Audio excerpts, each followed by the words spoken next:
तू मेरे को हमेशा बोलता मैं ये फैमिली को तोड़ा। मार्केट में क्या खबर है मालूम? राणा नायडू जैसा फैमिली कोई नहीं तोड़ता।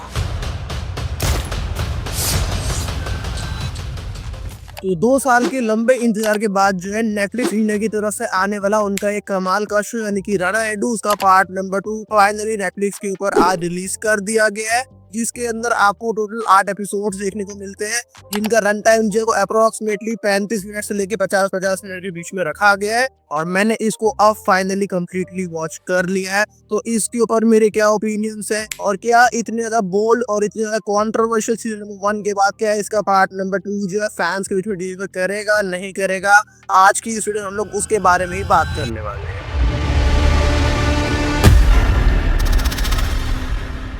तो वीडियो को शुरू करते हैं और देखो इसका सीजन नंबर 2 किस तरीके से बन के निकला। उससे पहले अगर बात करनी हो इसके बेसिक प्लॉट के बारे में, इसके पार्ट नंबर 2 की स्टोरी एग्जैक्टली शुरू होती है जहाँ से इसके पार्ट नंबर 1 की स्टोरी एंड हुई थी। और हम लोगों को देखने को मिलता है कि किस तरीके से राणा नायडू का जो कैरेक्टर है उसने अब ओबी के लिए काम करना बंद कर दिया और किस तरीके से उसने जो है एक नया क्लाइंट पकड़ लिया, इसका नाम है ओबराय, जिसका कैरेक्टर यहाँ पे रजत कपूर सर ने प्ले किया है। और वो बेसिकली किस तरीके से जो राणा का कैरेक्टर है वो अपने काम की तरह थोड़ा सा कम ध्यान दे रहा है, लेकिन किस तरीके से फैमिली को ज्यादा टाइम दे रहा है, चाहे वो उसके दोनों के दोनों भाई हो, चाहे उसके फादर हो, चाहे उसकी वाइफ हो या फिर उसके बच्चे हो। अब किस तरीके से वो सारे काम को छोड़ना चाह रहा है और कैसे इन सब के बीच में उसके सामने जो है वो अलग अलग चैलेंजेस आते हैं। अब बात कर रहे हैं यहाँ पे अर्जुन रामपाल के कैरेक्टर के बारे में, फिर अब बात कर दूं उसके फादर के बारे में, जिस तरीके का उनका बॉन्ड है, जिस तरीके से वो जो है फैमिली से पूरी तरीके से दूर होता जा रहा है, जिसमें आपको बहुत सारा क्राइम, बहुत सारा थ्रिल, बहुत सारा सस्पेंस, बहुत सारी मिस्ट्री,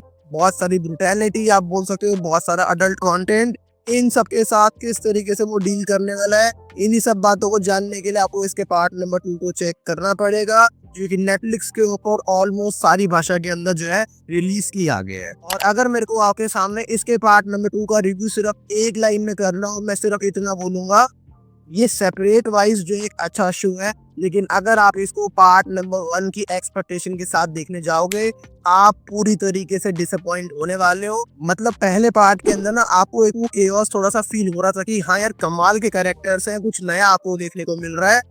मुझे नहीं पता कि इन्होंने अपनी इमेज को ठीक करने के लिए ये काम किया है या जो भी है, लेकिन काफी ज्यादा जो है प्रॉब्लम इसके पार्ट नंबर 2 में सामने देखने में आई है। चाहे आप देखो बात करते हो कि आपको पहला पार्ट जिस तरीके से एक वो थ्रिल देता है ना, पार्ट नंबर 2 वो प्रोवाइड करने में पूरी तरीके से डिसअपॉइंट करता है। एक एक करके सबके बारे में बात करते हैं। पहले बात करते हैं इसके पॉजिटिव पार्ट के बारे में। इसका पहला पॉजिटिव पार्ट होगा सारे के सारे एक्टर्स की एक्टिंग। चाहे आप किसी को भी नाम लो फर्क नहीं पड़ता, सुरवीन चावला, राणा का कैरेक्टर, वेंकटेश सर का कैरेक्टर, आप बात करते हो अभिषेक बनर्जी के बारे में, अर्जुन रामपाल के बारे में, हर एक कैरेक्टर ने पूरी तरीके से इम्प्रेस किया। एक्टिंग वाइज ये शो आपको डिसअपॉइंट नहीं करेगा। इसके बाद अगर आप बात करते हो इसके पार्ट नंबर 2 की स्टोरी के बारे में, in terms of pace, in terms of excitement, इसमें बहुत सारी ऐसी चीजें हैं जो आपको पूरी तरीके से एक्साइट करती है।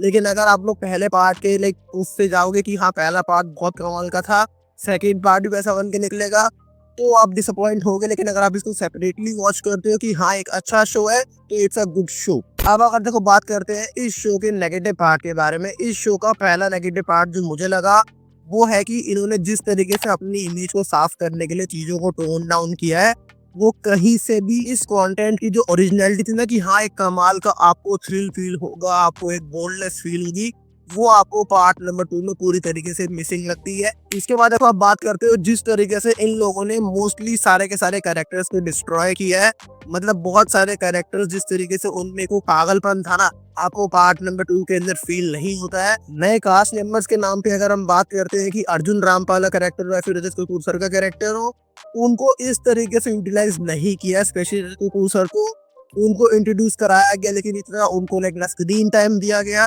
ना आप उस कैरेक्टर का इम्पैक्ट फील कर पाते हो। और मुझे लगता है कि इन्होंने अर्जुन रामपाल को भी एंडिंग आते आते सही तरीके से यूटिलाइज नहीं किया, उस कैरेक्टर का इम्पैक्ट और बेहतर तरीके से बन सकता था। तो इन द एंड देखो आप लोगों को सिर्फ इतना बोलूंगा कि मुझे पर्सनली ये शो जो वो डिसेंट लगा, लेकिन मेरी इससे उम्मीदें काफी ज्यादा थी। मतलब मुझे और पागलपन देखना था, मेरे को और वो चिलिंग वाइब चाहिए थी कि हाँ यार कमाल का शो देखा है, कुछ नया देखा है। मुझे लगता है वो चीज पूरी तरीके से पार्ट नंबर 2 के अंदर मिसिंग थी। तो अब आप लोगों ने इसके पार्ट नंबर 2 को चेक किया है नहीं किया, आपके इसके ऊपर क्या ओपिनियन है आप लोग नीचे कमेंट सेक्शन में मेंशन करके बताओ। तो आके मिलता हूँ आप लोगों से एक नए वीडियो में एक नए रिव्यू के साथ। तब तक के लिए goodbye, love you, take care and keep watching cinema alive 33।